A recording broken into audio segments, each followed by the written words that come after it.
Hello everybody, this is Yatios and this will be my first video to tell you what I will represent in my FTB Ultimate tutorials, what mods I will feature, basically, if I can, all of them. That's what I prefer. I will also be showing you my videos in two different texture packs. One of them will be Sphax pure BDcraft, the texture pack you're seeing now before you. The other texture pack will just be vanilla Minecraft for the people who don't use Sphax, so they know how things look like.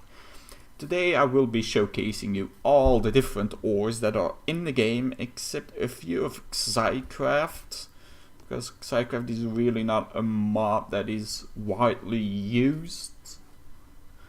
I will first be showing you the vanilla ores, which you all should have known already, normally. The gold ore, iron, coal, lapis lazuli, diamond ore, redstone and emerald. These are all the vanilla ores. Cinnabar ore is a Thaumcraft mod, of the Thaumcraft mod, and Thaumcraft is basically sort of magic mod.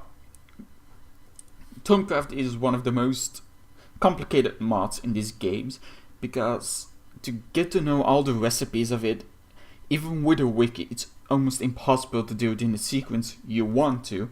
Thaumcraft, as it says itself, I want to do this first, you gotta go with it. You can't choose it. The ruby ore is of Industrial Craft 2, a rather good mod in my opinion. Also very handy, and ruby ore is currently only for weapons and tools. That's it.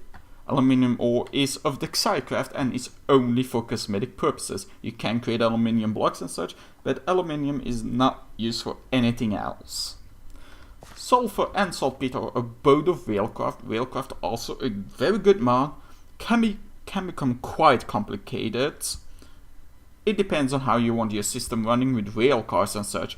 Automated systems require some setup time, but in the end can be very rewarding. Uranium ore, also of the Industrial Craft 2 mod. Uranium ore is either used for nukes or a nuclear reactor. And both of them are quite devastating, most of the time evaded on any server and most of the time even banned.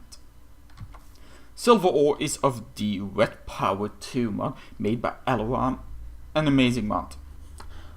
It's so good, it's basically what Minecraft should incorporate in vanilla. Get rid of the normal redstone system and put in cables. With what you can do with red power is so amazing. You can create moving doors. You can make stuff all automated and automated sorting system and such. All of that can be done with red power too. It does require some resources and can become quite expensive. Red power 2 also features the micro blocks, which is a very good addition to the game. I will be showing you microblocks later on. Apatite ore is of the forestry mod, a mod that I don't really like that much, because basically it's like with planting and like it says forestry, it's with everything natural and requires a very long time to get everything. It's not because it's sort of grinding that I hate it, it's just how it's used. And extremely expensive. Copper and tin ore are both used in Industrial Craft 2 and in the Red Power mod.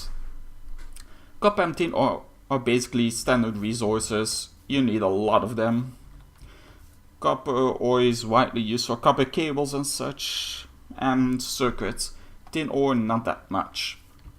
The monazite ore is only used in the modular force fields mod, which originally was a submod for Industrial Craft 2. Monazite ore is used for either creating items in modular force fields or to power it. The galena ore is in the Greg Tech mod. I can't say much about the Greg Tech at the moment because I know it changes recipes of some items, but I do not know enough of it yet. I will be researching, of course, later into it. Iridium ore is of the Industrial Craft 2 mod, a very rare ore. Originally, iridium could only be made with UU matter, but they put in the iridium ore to make it a little bit easier. But it's very difficult to find. It's if I'm correctly, the spawn rate is lower than that of emerald and diamond ore, so quite rare to find. Sapphire also of the Industrial Craft 2 mod, and basically is the same as the ruby ore. The bauxite ore is also of Gregdex, same with tungstate, sheldonite, olivine and sodalite ore. Still have to research some more into it to know what all of them are used for.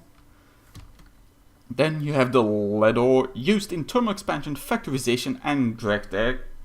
Factorization is sort of making basically a factory automatization of everything. Not entirely the same as with wet power or BDcraft. BDcraft also has those features with pipes and engines. And then the ferrous ore also used in thermal expansion. Now the next videos will feature the Industrial Craft 2 mod, because that's one of the mods I always start with if I start playing a mod pack that features various mods and Industrial Craft 2 is included into it. Single reason, once you get to the high end of Industrial Craft 2, you basically have infinite item generation in it. Makes it a lot easier to expand in any other mod. Like, you can create infinite diamonds, quite handy in the end. Requires some time, but it is very rewarding. Now, I really love these flames. These are of the Thermcraft mod, which I will also, of course, feature. Very difficult mod, but sometimes quite fun. Like, you can have a flying carpet, different magic wands, different rods, like an ice rod, which basically can freeze this water. These, of course, are nitros, I think. Yeah. You can't use it from the beginning, you have to research it with the crucible and such. That all will be featured later on. But this was Yatios doing his first video, basically saying what I will do with my FTB Ultimate tutorials. If you have any comments or suggestions, please leave it in the comment section. If you like this video, please hit the like button. And if you aren't following me, please hit the subscribe button. This was Yatios, signing off.